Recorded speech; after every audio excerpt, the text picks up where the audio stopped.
Sin, Kak Jo mau bikin sarapan nih. Bubur sama susu hangat. Kamu mau bantuin Kak Jo nggak? Boleh, Kak. Makasih ya, Sinta ya. Terima kasih kembali. Kita mau membuatnya sekarang, Kak. Nanti dulu, kita sapa dulu teman-teman kelas 3 di rumah.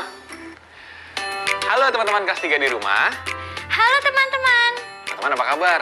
Mudah-mudahan semuanya sehat ya. Kita ketemu lagi nih sama Kak Jo, Sinta, dan Dodi di program Belajar dari Rumah. Halo juga untuk Ayah dan Bunda Hebat. Terima kasih ya masih menemani teman-teman kelas 3 belajar. Teman-teman di rumah pasti jadi lebih semangat nih belajarnya. Sebelum kita mulai belajar, kita berdoa dulu yuk. Agar apa yang kita pelajari hari ini bisa bermanfaat di kehidupan sehari-hari. Berdoa, dimulai. Selesai. Nah teman-teman, pasti sudah penasaran kan? Hari ini mau belajar apa? Teman-teman kelas 3 terus ikuti kita ya. Siapkan alat tulis kamu. Nah, sekarang Kak Jo sama Sinta mau bikin sarapan dulu ya. Yuk, Sin. Yuk. Kak Jo, apa nih yang bisa Sinta bantu? Coba Sinta ini deh, masak air ya untuk susu hangat. Sekarang Kak Jo lagi bikin bubur dulu. Oke, Kak. Oh iya, pakai panci ini ya.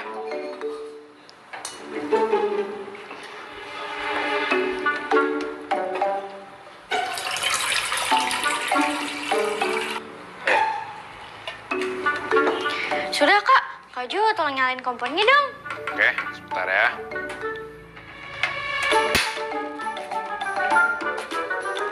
Nah, sekarang sambil nunggu airnya mendidih dan juga buburnya matang, kita olahraga ringan dulu yuk. Tapi ajak Dodi ya, Kak. Ya, yuk. Yuk.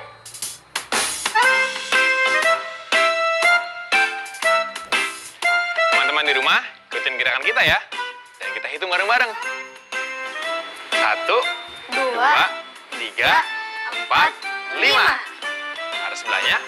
1, 2, 3, 4, 5. Ke arah atas. 1, 2, 3, 4, 5. Sekarang ke bawah ya. 1, 2, 3, 4, 5. Selesai. Nah, sekarang kita lihat yuk air rebusan kita. Yuk. Yuk.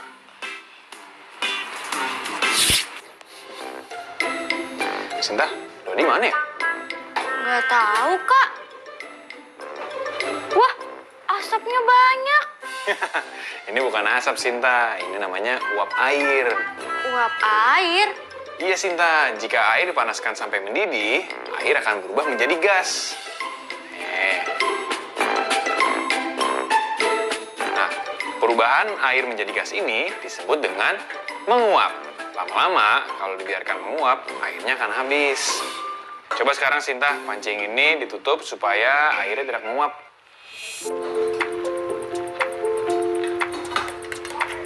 Nah, sekarang coba kau perhatikan deh di pancinya.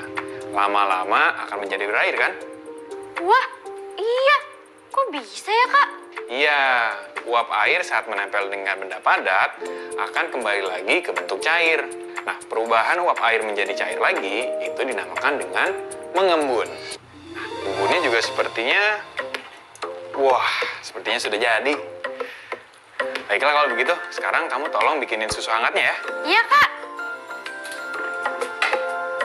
Hati-hati ya menuangkannya ya. Ya, Kak Jo. Yeay, berarti sekarang udah jadi deh buburnya. Kira-kira enak nggak ya? Enak dong, Kak. Kan dibuat dengan rasa cinta dan resep Bunda. Memang juara. Iya juga ya. Wah, lagi pada sarapan ya, Kak? Iya, yuk sarapan yuk. Kak Jo habis bikin bubur sama susu hangat nih. Udah disiapin langsung juga buat Dodi. Nih ya, punya Dodi. Wah, makasih, Kak. Dari tadi Dodi kemana? Itu, Kak. Tadi Dodi habis ngerjain tugas. Tapi Dodi nggak ngerti. Oh, tugas apa? Itu, Kak, tentang perubahan benda cair, menguap, dan mengembun. Oh, tadi Kak Jo sama Kak Sinta baru aja ngomongin tentang itu. Coba tadi kamu ikut kita masak ya, Sin? Wah, ulang lagi dong, Kak. Ya udah kalau gitu, Kak Jo akan bacakan satu cerita tentang yang tadi supaya kamu paham ya. Oke, Kak. Teman-teman di rumah ikut membaca juga ya. Karena sekarang saatnya kita membatik. Membaca itu Asik.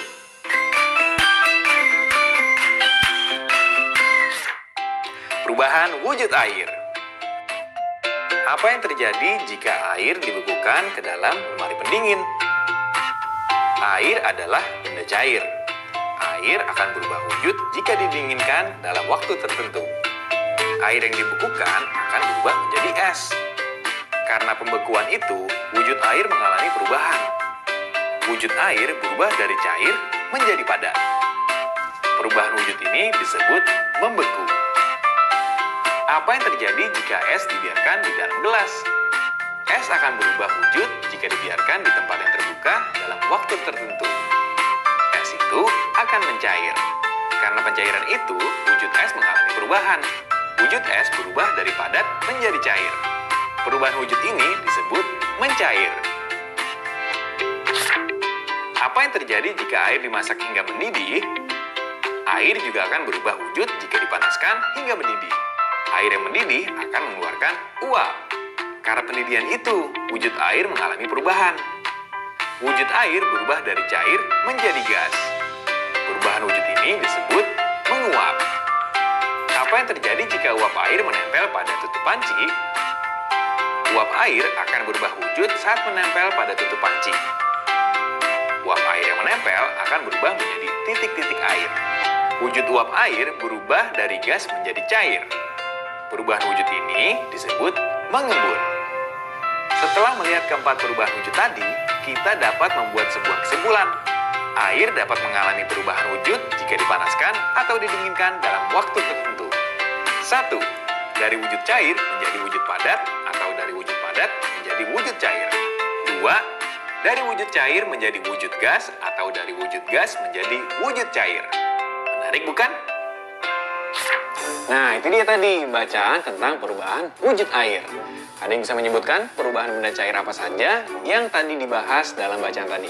Sinta, Kak, membeku, yaitu perubahan wujud cair menjadi padat karena didinginkan dalam waktu tertentu. Contohnya, air jika didiamkan di freezer kulkas akan berubah jadi es batu. Betul, Sinta. Nah, itu yang kita lakukan kemarin. Nah, kalau perubahan wujud lainnya, apa lagi? Jody?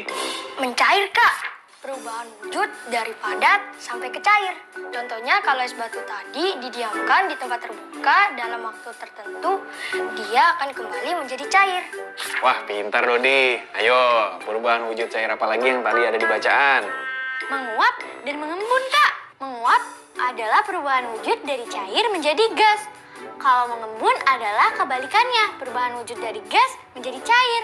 Contoh menguap adalah saat kita sedang memasak air. Setelah mendidih, air berubah menjadi uap air.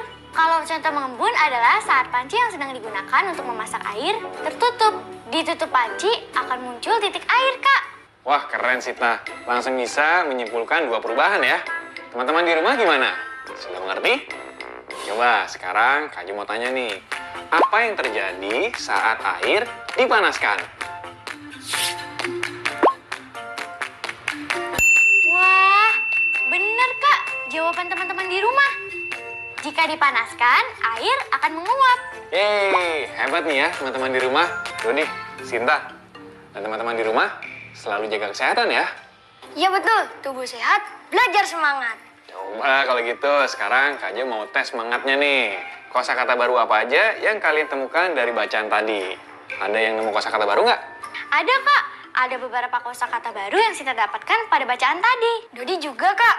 Oke, apa aja? Membeku, menguap, mencair, mengembun, Kak.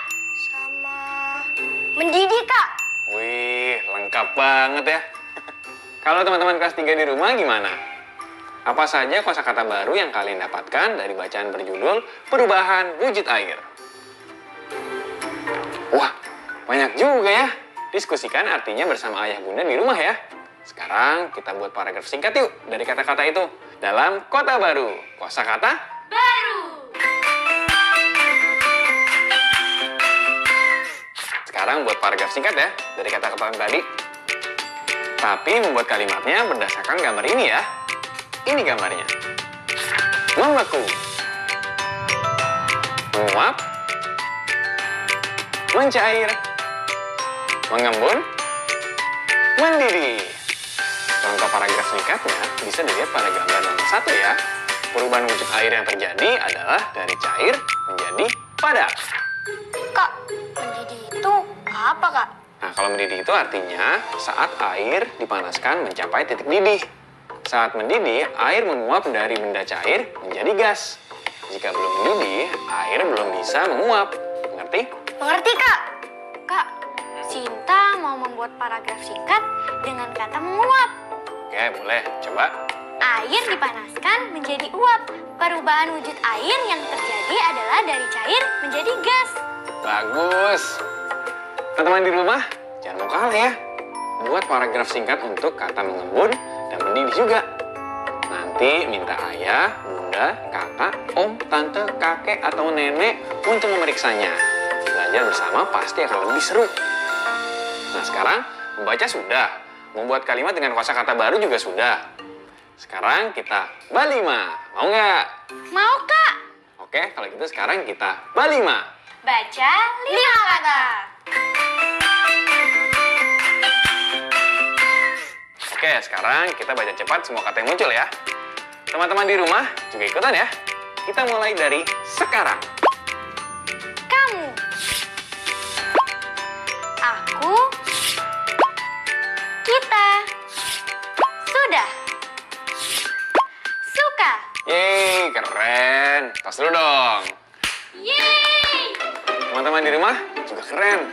Sepertinya suaranya nyaring sekali tadi. Hebat. Tepuk tangan ya.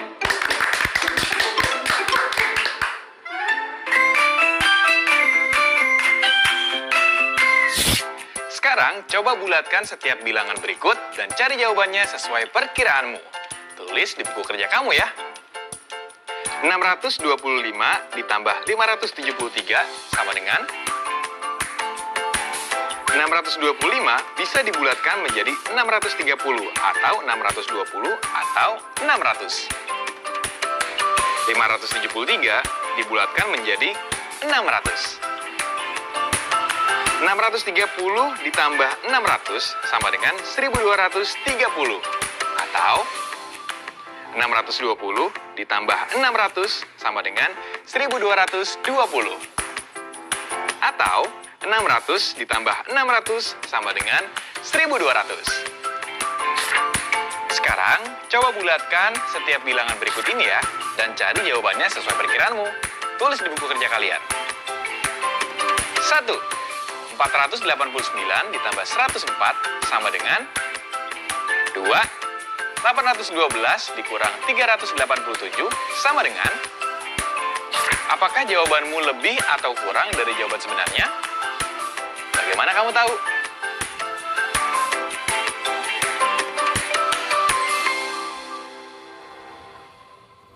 Hai adik.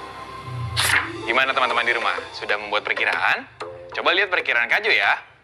489 dibulatkan ke atas menjadi 500. 104 dibulatkan menjadi 100. Jika dijumlahkan, hasilnya menjadi 600. Lalu, 812 dibulatkan menjadi 800.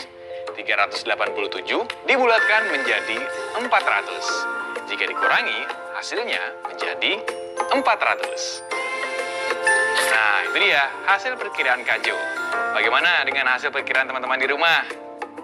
Apakah hasilnya kurang atau lebih dari hasil sebenarnya? Jangan lupa beritahu ayah dan bunda ya. Kalau masih belum paham, silahkan mendiskusikannya kembali. Semangat!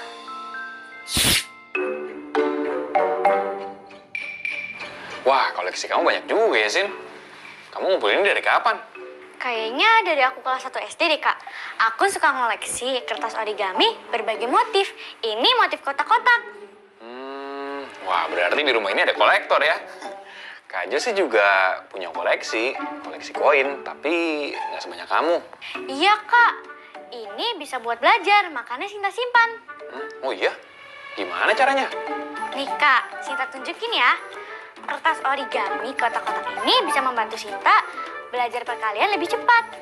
Oh gitu. Tapi gimana caranya? Semisalnya, 10 dikali 5, berarti ada 10 kelompok dengan 5 kotak kecil ini di dalamnya. Oh gitu. Coba yuk kita praktekin. Tunggu dulu dong. Ayo dulu di tinggalin. Iya, maaf ya, Dot. Hampir aja kelupaan. Iya, ada Dodi. Tenang, Dot. Kamu belum ketinggalan kok. Kita baru memulai berlatih menghitung perkalian cepat menggunakan kertas origami ini. Wih, secepat apa tuh, Kak? Simak baik-baik ya. Jadi gini, satu kelompok isinya 5 kotak kecil. Kita bikin 10 kelompok ya. 1, 2, 3, 4, 5. 1, 2, 3, 4, 5. 1, 2, 3, 4, 5. Nah, lalu hitung tiap kelompok menggunakan kelipatan 5. 5, 10, 15, 20, 25, 30, 35, 40, 45, 50. Dapet deh, 10 dikali 5 sama dengan 50. Wah, keren Sinta. Ada lagi loh caranya untuk menemukan perkalian 10. Gimana, Kak? Dodi menyimak dulu ya, Kak. Oke. Caranya, kita sisipkan angka 0 di belakang bilangan yang dikalikan. Begini contohnya. 10 dikali 1 sama dengan 10. Angka 0 disisipkan di belakang angka yang dikalikan. 1. Selanjutnya, 10 dikali 2 sama dengan 20. Angka 0 disisipkan di belakang angka yang dikalikan. Begitu seterusnya. Tapi kita tidak menggunakan kelompok benda seperti tadi ya. Wah, iya benar. Bisa juga menemukan hasil perkalian dengan cara ini ya. Aha, sudah mulai paham. Ternyata perkalian 10 menyenangkan ya. Iya, perkalian 10 itu memang menarik. Masih ada cara lain loh. Wah, gimana, Kak? Kami dan teman-teman di rumah jadi makin penasaran nih. Oke, kalau gitu sekarang kita cobakan pisahkan satuan dari puluhannya ya. 5 itu satuan atau puluhan? Satuan, Kak. Oke, kalau 10 itu berarti puluhan atau satuan? Puluhan, Kak. Betul. Nah, sekarang coba Kaju buat tabelnya ya. Kaju akan buat 2 kolom. Kolom pertama untuk puluhan dan kolom kedua untuk satuan. Nah, lalu untuk perkalian 5 kali 10, kita masukkan dulu ya 5 kotak kecil kamu ke bagian yang satuan. Oke? Teman-teman di rumah, ikut memperhatikan ya. Ketika dikalikan 10, setiap satuan tadi akan beranak menjadi 10. Artinya, semua kotak kecil Sinta ini beranak dari 1 menjadi 10.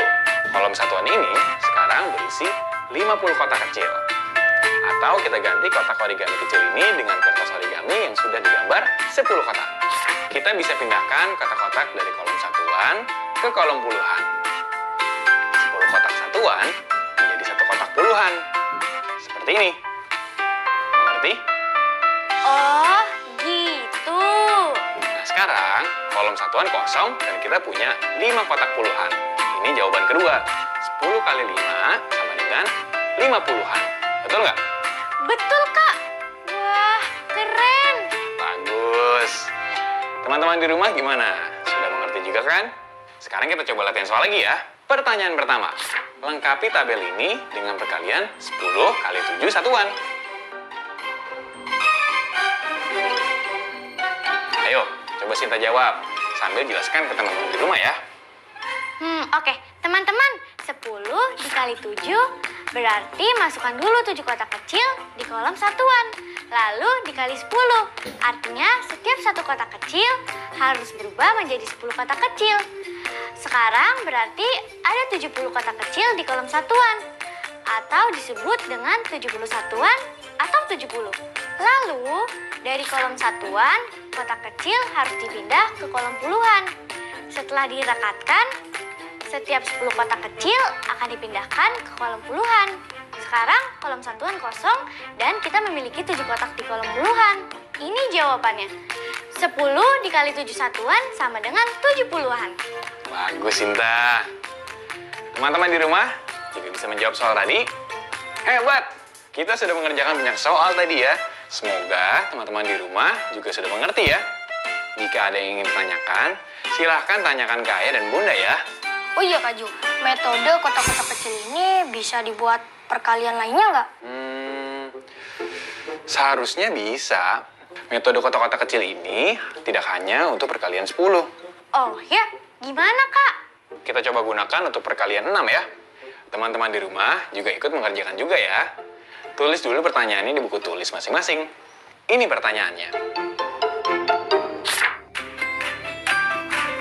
Nah, sudah tulis pertanyaannya? Kita kerjakan satu persatu. Dari soal paling kiri atas ya. 6 kali 1 sama dengan? 6 Kak Jo. Oke, kita letakkan 6 kotak di sini ya. Soal selanjutnya, 6 kali 2 sama dengan? Tambah 6 kotak lagi Kak di sini. Sini, Sinta yang ambil. Sekarang sudah ada 2 kelompok berisi 6 kotak kecil. Jumlahnya 12. Bagus, sekarang kita masuk ke soal selanjutnya ya. 6 kali 3. Udah dicoba ya Kak? Berarti kita ambil 6 kotak kecil lagi. Terus letakkan di dekat 2 kelompok awal. Sekarang sudah ada 18 kotak kecil Kak. Wah, hebat Dodi. Tepuk tangan sekali lagi buat kita semua. Teman-teman di rumah gimana? Kalian bisa pakai metode apa saja untuk perkalian ini? Tadi kita menggunakan cara menambah 6 kotak kecil setiap kali angka perkaliannya bertambah. Dodi, Sinta, dan teman-teman di rumah, hari ini kita sudah belajar apa aja nih? Jenis-jenis perubahan benda cair Kak. Ada membeku, mencair, menguap, mengembun Kak. Coba sekarang Kak Jo tes ya. Apa arti dari menguap? Menguap itu perubahan air menjadi gas Kak. Betul, hebat. Coba apalagi nih yang udah kita pelajari hari ini? Belajar menghitung perkalian Kak. Menggunakan tabel satuan dan puluhan yang diisi oleh kotak-kotak kecil. Oh iya, tadi Sinta menghitung dengan cara itu cepat sekali ya. Dodi juga kali Kak. Ya, Dodi, Sinta, dan teman-teman di rumah, hebat semuanya.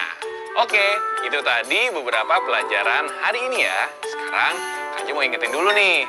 Jangan lupa ya, untuk pelajaran besok, Dodi, Sinta, dan juga teman-teman di rumah, tolong siapkan beberapa barang ini ya.